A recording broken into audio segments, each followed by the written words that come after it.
Hello, I welcome you all once again to my channel Explore Education. I am Dr. Rashmi Singh, Assistant Professor, Department of Education, SS Khanna Girls Degree College, University of Allahabad.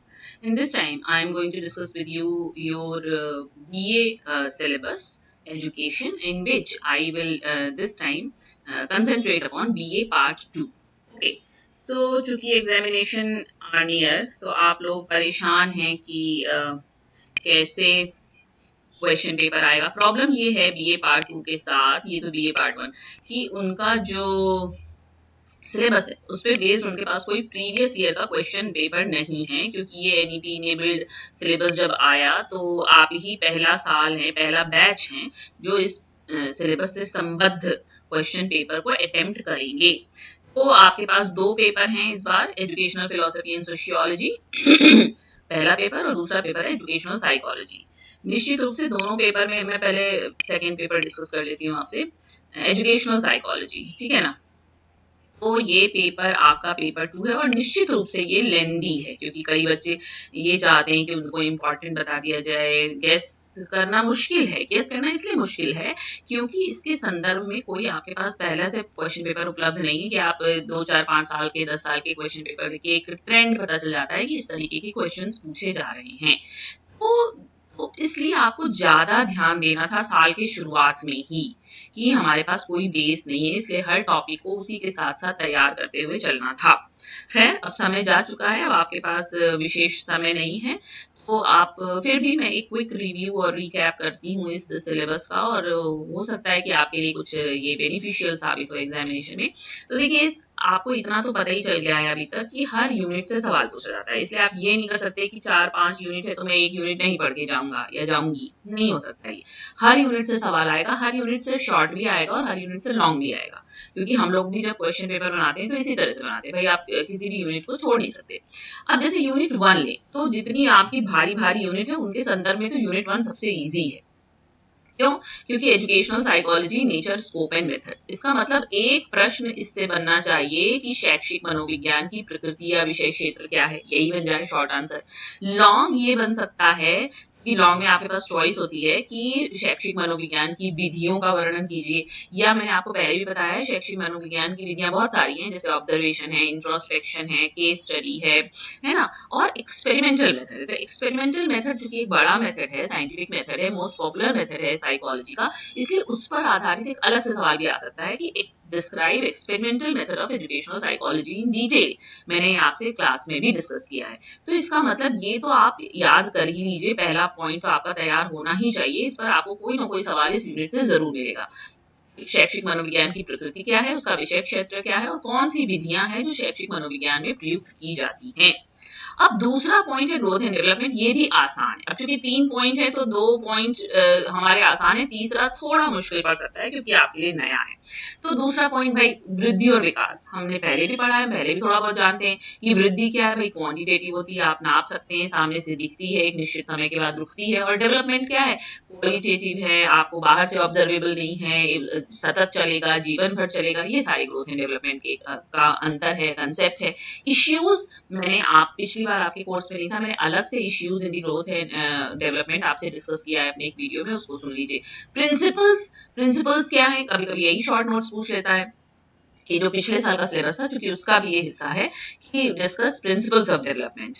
तो आप बताएंगे कि विकास क्या होता है, रेखीय है, मतलब एक बार जाने के बाद पीछे नहीं लौटेगा, चक्रीय नहीं है ना, और किस तरह से चलता है, इसके कुछ सिद्धांत हैं छोटे से, 4 5 5 6, वो आप याद कर लीजिए। तो ये 2 पॉइंट तो इजी है। थोड़ा सा टफ यहाँ आपको इसलिए पड़ सकता है कि पिछली बार हम सिर्फ इंटेलेक्चुअल डेवलपमेंट आपके कोर्स में था, इस बार उन्होंने कहा cognitive development with reference to पियाजे and Bruner, moral development with reference to Kohlberg, and language development with reference to Chomsky and Vygotsky, जबकि पहले लैंग्वेज डेवलपमेंट सिर्फ और सिर्फ पीजी में था, यूजी में नहीं था। ये कोई बात नहीं है, तो है जिसको बहुत ही दिक्कत हो रही है और बहुत उसको पास अब समय नहीं है ज्यादा तैयार करने का, तो भाई मैं क्या बोलूं, मैं गेस तो नहीं कर सकती, लेकिन मैं ये कह सकती हूँ कि भाई ठीक है, आप पहले और दूसरा पॉइंट चूंकि कंपेरेटिवली इजी है तो इस पर ज्यादा फोकस कर लीजिए, तो मे बी आपको चुनने में कोई आंसर इसमें से मिल जाए। लेकिन जो पूरा पढ़ के जाना चाहता है, अच्छे से पढ़ के जाना चाहता है, उसको निश्चित रूप से सब कुछ पढ़ना चाहिए। तो कॉग्निटिव डेवलपमेंट, संज्ञानात्मक विकास, पियाजे का आपको पता है कि इन्होंने क्या बताया है, स्टेज वाइज बताया ना, उनकी जो स्टेजेस हैं वो वैसे ही रहेंगी। कहाँ से शुरू होती है, sensory motor, sensory motor, pre operational, sensory motor, pre operational, concrete operational, formal operational, ऐसे करके ना। तो ये वाला और ब्रूनर का इनएक्टिव आइकॉनिक सिंबॉलिक, वो दोनों ही कॉग्निशन के बारे में बता रहे हैं, लेकिन चूंकि दो मनोवैज्ञानिक आपसे डिस्कस किए जा रहे हैं, तो इनका अंतर भी आपको पता होना चाहिए। ये भी पूछ सकता है शॉर्ट नोट्स में कि what is the difference between the approach of cognitive development, मतलब पियाजे और ब्रूनर के संबंध में संज्ञानात्मक विकास को में उन्होंने क्या विभिन्नता बताई, ये बताइए। तो वही पियाजे ने बताया चरणबद्ध है, हर बच्चा उस चरण में जाएगा तभी आप ऊपर वाले फॉर्मल ऑपरेशनल पे पहुंचेगा।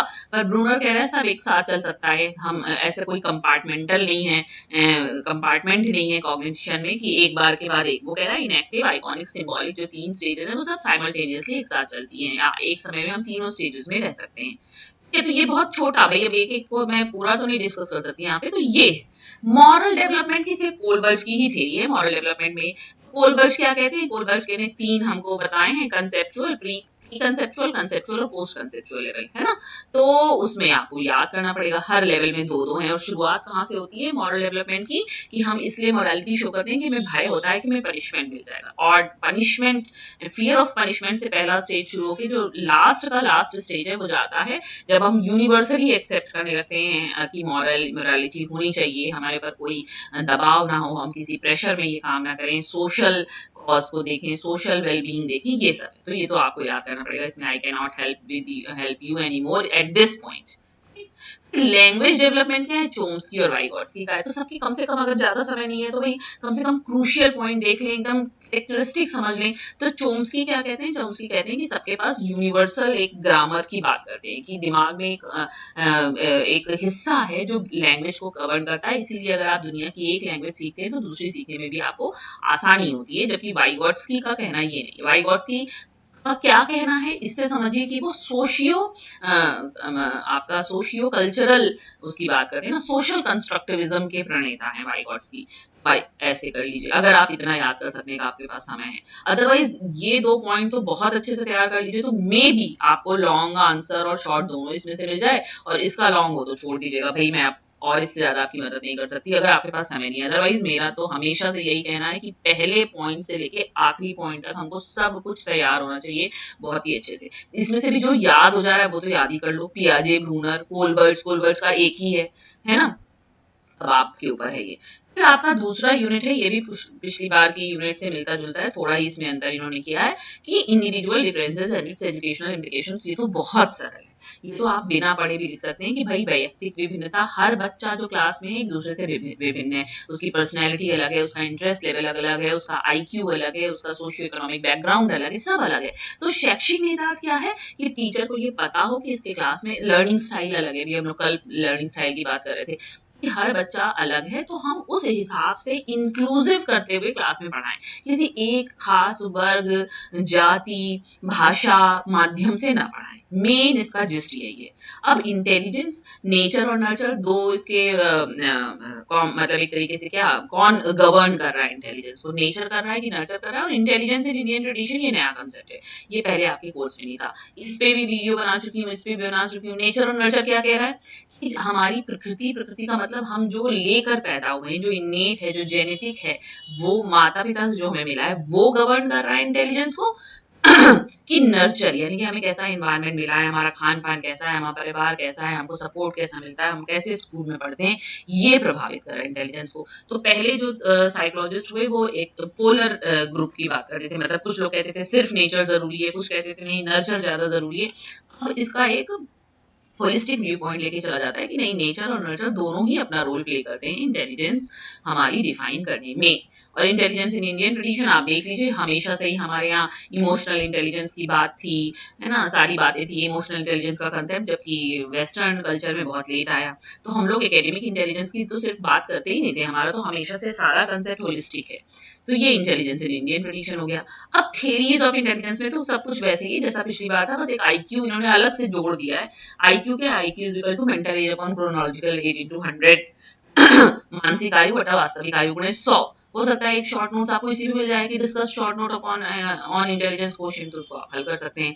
थेरीज ऑफ इंटेलिजेंस में बहुत आसान है ये, यूनिफैक्टर, टू फैक्टर ज्यादा पूछी जाती है और स्ट्रक्चर ऑफ इंटेलेक्ट ज्यादा पूछी जाती है अभी तक जो पिछला सिलेबस था। लेकिन चूंकि मल्टीपल इंटेलिजेंस भी इंपॉर्टेंट है और ग्रुप फैक्टर भी इंपॉर्टेंट है, तो मैं क्या कह सकती हूँ आपसे, क्या आएगा, कोशिश कीजिए कि कम से कम इसमें से two factor, structure of intellect और मल्टीपल इंटेलिजेंस जरूरी पढ़ लीजिए अगर यूनिफैक्टर ग्रुप फैक्टर नहीं पढ़ पा रहे तो। मतलब ये सिर्फ मेरा गेस है, आई डोंट नो किसी एग्जामिनर ने क्वेश्चन पेपर बनाया है और उसने उसका, भाई हम लोग उसने किस थेरी को इम्पोर्टेंट समझा और आपसे पूछा। भाई मैं ये सिर्फ उनके लिए कह रही हूँ जो बिल्कुल ही अपनी मतलब अब लीव अप कर चुके हैं, गिव अप कर चुके हैं कि हम अब इस पेपर को नहीं डील कर सकते, इतना लेंदी है। तो भाई कम से कम फैक्टर क्या है, स्पीयरमैन की थेरी है, जी फैक्टर एस फैक्टर की बात करता है। स्ट्रक्चर ऑफ इंटेलेक्ट आपका गिलफर्ड, गिलफर्ड का ही है ना, हाँ गिलफर्ड का है ना, जिसमें वो कंटेंट, ऑपरेशन और प्रोसेस की बात करता है। और मल्टीपल इंटेलिजेंसेस गार्डनर की है, जिसमें वो बहुत सारी इंटेलिजेंसेस की बात करते हैं। 7, 8, 9 ऐसे करके हो गई हैं। ठीक है ना। तो ये 2 यूनिट तो इस तरह से कवर हो गई। अब आपकी बचती है पर्सनैलिटी एंड मेंटल हेल्थ। निश्चित रूप से ये थोड़ी सी लेंदी यूनिट है। इसमें से भी देखिए भाई, पर्सनैलिटी का कंसेप्ट, नेचर, पर्सनैलिटी की डेफिनेशन याद कर लीजिए। इंडियन ट्रेडिशन में पर्सनैलिटी का मतलब वो पंचकोश थ्योरी है कि वो 5 कोश होते हैं, मेंटल, शीथ और ये सारा आपको याद करना पड़ेगा। छोटा सा है, नया इंक्लूजन है, तो मे भी सवाल इस पे पूछ लिया जाए, तो ये तो जरूर याद कर लीजिए, पर्सनैलिटी इन इंडियन ट्रेडिशन। अब थेरीज है, अब थेरीज में देखिए अल्बर्ट आइजैक और फ्रायर तो हम लोग पहले भी पढ़ते थे पुराने कोर्स में भी, क्योंकि टाइप और ट्रेड थ्योरी वहां भी थी। नया ब्रॉनफेन-ब्रेनर है, तो नए के हिसाब से अगर पढ़ना है तो ब्रॉनफेन-ब्रेनर, चूंकि नया इंक्लूजन है तो मेरे हिसाब से ये पूछा जा सकता है। और पुराने वाले में तो भाई कुछ भी पूछ सकते हैं ना, मैं ऐसे कैसे आपको बताऊं। फ्रायर, अब ये तो आपके ऊपर है, आपको आप पढ़ के देख लीजिए भाई सरसरी तौर पे, आपको जो इजी लग रही है वही याद कर लीजिए, मैं और क्या कह सकती हूँ आपसे। और पर्सनैलिटी का असेसमेंट ये पूछे जाने की संभावना बहुत है, बहुत प्रश्न पूछे जाते हैं कि आप पर्सनैलिटी कैसे नापेंगे। तो आपको पता होना चाहिए कि प्रोजेक्टिव टेक्निक है जो कि पर्सनैलिटी नापने में यूज की जाती है, उसमें रॉरशाइम प्लॉट का एग्जाम्पल है, टीएटी का एग्जाम्पल है, दोनों याद कर लीजिए। हो सकता है कभी कभी नाम से पूछ लेता है कि रॉरशाइम प्लॉट टेस्ट पे संक्षिप्त टिप्पणी लिखे, या थ्योरी पूछते हुए असेसमेंट पूछ लेगा कि मान लीजिए कि आप discuss fried theory of personality in detail and how will you assess personality of A 14 year child, या जो भी। तो इसका मतलब थ्योरी के संग असेसमेंट मिला के ही हमेशा पूछा जाता है जनरल लॉन्ग क्वेश्चंस में। तो आप असेसमेंट तो जरूर तैयार कीजिए आप अपने पर्सनैलिटी का, इसका असेसमेंट बहुत इंपॉर्टेंट है। ठीक है, फिर आपका आ गया मेंटल हेल्थ। देखो ये तो एक नॉर्मल टॉपिक है, मतलब कि आप अगर नॉर्मल इंटेलिजेंस रखते हैं तो भी आप मेंटल हेल्थ का टॉपिक ऑप्ट कर सकते हैं। भाई कंसेप्ट क्या है मेंटल हेल्थ का, मेंटल हेल्थ एक बड़ा ब्रॉडर कंसेप्ट है, उसके अंदर आपकी physical health, emotional health, spiritual health, सब तरीके का सोशल कंपोनेंट, इफेक्टिव कंपोनेंट सब आता है। इतने दिन से मैं मेंटल हेल्थ पे बात कर रही हूँ।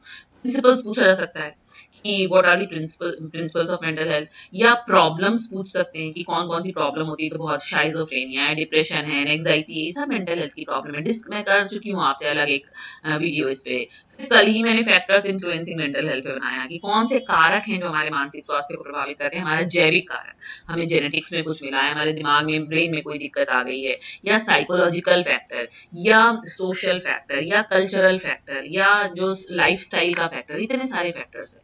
तो ये आसान है। प्लस एडजस्टमेंट मैकेनिज्म में वही आपसे डिफेंस मैकेनिज्म पूछी जाएगी, जिसमें बहुत सारे हैं, डिप्रेशन आपका है ना, बहुत सारे करके है ना, अभी इस वक्त नहीं याद आ रहा है मुझे, अ, अभी दिमाग से निकल गया है।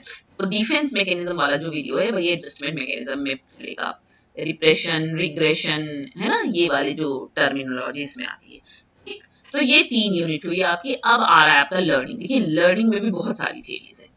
नेचर एंड अप्रोचेस, पहले तो आप ये समझिए बिहेवियरल अप्रोच लर्निंग की क्या है, कॉग्निटिव क्या है, और सोशियो कल्चरल क्या है। तो आप थेरीज पढ़िएगा थॉर्नडाइक, पैवलॉव, स्किनर और कोहनर की। तो आपको पता चलेगा कि थॉर्नडाइक, पैवलॉव, स्किनर तीनों ही आपके बिहेवियरल है। कोलर की थेरी को इनसाइट थेरी या जेस्टाल्ट थेरी कहते हैं। बिहेवियरल थेरी लर्निंग की क्या कहती है कि हम जो प्रेक्षणीय है, स्टिमुलस रिस्पॉन्स, उससे सीखते हैं। कॉग्निटिव थेरी कहती है कि ब्रेन की प्रोसेसिंग से सीखते हैं। और सोशियो कल्चरल थेरी कहती है कि सोसाइटी का भी रोल है हमारे सीखने में। मोटा मोटा ये है थॉर्नडाइक की थेरी। अच्छा थॉर्नडाइक तो आपके वो हैं, क्या कहते हैं, कनेक्शनिज्म वाले है ना। तो इनकी थेरी लर्निंग की, जिसमें ये ट्रायल एंड एरर की बात करते हैं। पेवलॉव की थेरी को operant condition, sorry classical conditioning कहा जाता है और स्किनर की थ्योरी को ऑपरेंट कंडीशनिंग कहा जाता है। तो इन दोनों में अंतर बहुत पूछा जाता है, पुराने कोर्स में पूछा गया है कि पैवलोव में अंतर बताइए। स्किनर की थ्योरी बहुत पूछी जाती है, पूछने को कोई भी पूछ सकते हैं भाई, इसमें सिर्फ 4 हैं और मुझे तो कोलर की भी बहुत मैं सवाल बनाऊं तो शायद कोलर पूछ लूं कि इनसाइड थ्योरी या जेस्टाल्ट है। जेस्टाल्ट मतलब कि इनका पर्सपेक्टिव है ना, कि परसीव जैसे करता है। ये कहते हैं कि हम टोटलिटी में चीजों को परसीव करते हैं, ना कि उसके कंपोनेंट के संग। कि कहते हैं ना कि जो मतलब जो होल है is more than sum of its parts, यानी कि जो संपूर्ण चीज है वो उसके अलग अलग जो पार्ट्स हैं उनके संयोजन से ज्यादा कुछ होती है। ट्रांसफर ऑफ लर्निंग, ये इजी है टॉपिक आपका, सवाल इसमें पूछे भी बहुत जाते हैं। तो ट्रांसफर ऑफ लर्निंग का आपको मैंने थ्योरी आपसे डिस्कस की, आइडेंटिकल एलिमेंट थ्योरी है, डिस्पोजिशन थ्योरी है, मेंटल डिसिप्लिन थ्योरी है, फैकल्टी थ्योरी है ना। जनरल स्पेसिफिक अभी मैंने कल ही शायद डिस्कस किया, आपसे रह गया था ये, तो ये याद कर लीजिए भाई। ट्रांसफर ऑफ लर्निंग क्या है, पहला सीखा हुआ बात ही किसी सिचुएशन में अप्लाई हो जाए, भाई ट्रांसफर ऑफ लर्निंग है। पॉजिटिव ट्रांसफर हो सकता है कि एक जगह का सीखा दूसरे की जगह आपको हेल्प कर रहा है, पॉजिटिव है। एक जगह आपने कुछ सीखा है दूसरी जगह आपको हिंडर कर रहा है, वो नेगेटिव है। एक जगह का सीखा दूसरी जगह से बिल्कुल इनडिफरेंट है, तो जीरो ट्रांसफर है ना। फिर लर्निंग स्टाइल का कंसेप्ट है। लर्निंग स्टाइल कह रहा है कि ये कल ही मैंने आपसे डिस्कस किया है कि इसका कोई एम्पिरिकल एविडेंस नहीं है, पर ये एक प्रेफरेंस है। प्रेफरेंस इन द सेंस कि जो लर्नर है वो सुन के बेहतर सीखता है, कि करके बेहतर सीखता है, कि डायग्राम देख के बेहतर सीखता है, कि लिख के बेहतर सीखता है। ये 4 मेन स्टाइल रहते हैं इसके। वार्क के नाम से जानी जाती है। नील फ्लेमिंग का कंसेप्ट है VARK. V for visual, A for auditory, R for reading और आपका के फॉर काइनेस्थेटिक। ठीक है, अब आ गया लास्ट यूनिट, मोटिवेशन। मोटिवेशन भैया मोटिव है ना, यही टाइप्स ऑफ मोटिव्स मैंने आपसे डिस्कस किया है अभी इसको कल परसों। कितने मोटिव आपके पास हो सकते हैं ना। मोटिव का मतलब कि जो ड्राइव है, जो हमको कुछ काम करने के लिए प्रेरित करती है। तो और इसका लर्निंग से भी संबंध है, क्योंकि मोटिव होगा तभी आप सीखेंगे, बिना मोटिवेशन के कोई नहीं सीख सकता। इस पे भी मेरा वीडियो है, टाइप्स ऑफ मोटिव्स पे है, concept and nature of motivation पे है। और मैंने बहुत सारी थ्योरी पहले आपसे डिस्कस की थी, क्योंकि पहले वाले कोर्स में थ्योरीज ऑफ मोटिवेशन था। अब इन्होंने ये अच्छा किया, सिर्फ एक थ्योरी कर दी, और ये बहुत इंपॉर्टेंट है। मतलब मैस्लो थ्योरी अगर मैं बनाऊं मोटिवेशन एंड क्रिएटिविटी में, तो मैस्लो जरूर पूछूंगी, क्योंकि इट इज वेरी इंपॉर्टेंट है ना। हायरार्किकल इनका 5 लेवल का है। साइकोलॉजिकल नीड से सेल्फ एक्चुअलाइजेशन तक जाता है, तो इसको तो जरूरी याद कर लीजिए। मतलब अब वही है ना, मैं क्या बताऊं कि आप क्या इंपॉर्टेंट है, मेरे को तो सभी इंपॉर्टेंट लग रहा है। और मोटिवेशन एंड लर्निंग, मुझे मोटिवेशन एंड लर्निंग इंपॉर्टेंट है। मैस्लो थ्योरी इसमें अगर आप मुझसे पूछें तो मैं कहूंगी yes, Maslow theory is important. पूछने को कंसेप्ट है नेचर भी पूछ सकता है, तो ये तो जनरल है ना, हर चीज ये रटीन ही जाती है, कुछ चीजें समझी भी जाती हैं। टाइप्स ऑफ मोटिव्स याद कर लो, कंसेप्ट है नेचर समझ लो, मैस्लो थ्योरी याद कर लो, मोटिवेशन एंड लर्निंग समझ लो, हो गया। अब क्रिएटिविटी है। क्रिएटिविटी का देखिए नेचर क्या है, कि जो कुछ हम नया बना रहे हैं वो क्रिएटिविटी है ना। कुछ यूनिक बना रहे हैं, कुछ सोशली यूजफुल बना रहे हैं, वो क्रिएटिविटी है। और अगर इसके साइकोलॉजिकल बैकग्राउंड में जाएं तो ये डाइवर्जेंट थिंकिंग से निकल के आता है। अब इस बार ये तीनों थ्योरी एकदम नई है, पहले आपके कोर्स में कभी नहीं थी। इवन पीजी के कोर्स में theory of learning, theory of creativity कभी नहीं था। तो इस बार के कोर्स में गिफ्टेडनेस, हेमिस्फेरिसिटी और टेलर्स थ्योरी है। अब इसमें से कोई भी पूछी जा सकती है। How can I define, how can I identify, की कौन सी पूछी जाएगी। लेकिन अब चूंकि तीनों ही हैं, तीन ही हैं, तो आप देख तो लीजिए कि गिफ्टेडनेस कह रहा है कि कुछ लोग हैं जो गिफ्टेड ही होते हैं, मतलब इनबॉर्न है, उनके संग इनेट है। हेमिस्फेरिसिटी कह रहा है कि ब्रेन का हेमिस्फीयर का कौन सा हिस्सा है जो क्रिएटिविटी के इन्वॉल्व है, और वो जिसमें ज्यादा डेवलप होगा वो ज्यादा क्रिएटिव होगा। टेलर्स आप क्या कह रहे हैं, 3 थ्योरी है इस बार आपकी, ठीक है, टाइलर लिखा है हिंदी में। ये रहा आपका कोर्स, जो कि आपको लग रहा है कि बहुत लेंथी है। Actually it is not as much lengthy as you think. तो अगर आपने शुरू से पढ़ा होता, धीरे धीरे, इतनी सारी थ्योरी हैं, धीरे धीरे याद करते चलते, तो अब तक पक्का हो गया होता। लेकिन चलो कोई नहीं, अभी भी देर आए दुरुस्त आए। अभी भी अगर कोशिश करें कुछ टैक्टिकल मूव में कि 3 यूनिट है, यूनिट में 3 पॉइंट है, तो कम से कम चलो मान लो तुम थ्योरी नहीं याद कर पा रहे हो, तो पहला दूसरा पॉइंट तो बहुत अच्छे से तैयार कर लो, कि एक क्वेश्चन तो इसमें से हल ही कर पाओ ना। अब मैं तो नहीं कहूंगी कि कुछ छोड़ के जाओ, कुछ कम अच्छे से याद करके जाओ, बट तुमको तुम्हारी कैपेबिलिटी पता है, जितना समय है उसके संग अब कम से कम मेहनत करो और अच्छा कर सको ये पेपर, है ना। तो ये रहा आपका पेपर 2। बहुत दिन से मैं इस पर बात करना चाह रही थी, अब किसी दिन टाइम निकाल के पेपर 1 भी आपसे डिस्कस कर लूंगी। And best of luck for your examination, B A part. Okay, thank you for watching.